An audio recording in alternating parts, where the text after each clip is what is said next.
оқысаңдар да, артқа қарай оқысаңдар да бір мағынаны білдіреді екен. Қанша буыннан тұрады балалар? Апа. 3. Буын. Апа. 2. Екі дауысты дыбыс бар демек, ә? Жас болдық па бәріміз? Я. Апа, ата. Анна. Төртінші. Қан жазамыз. Анна.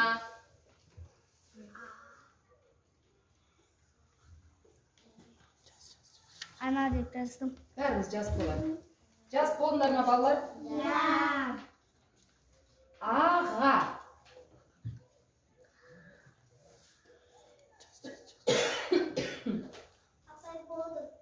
Болдым. Және 5-ші іні. Осы 5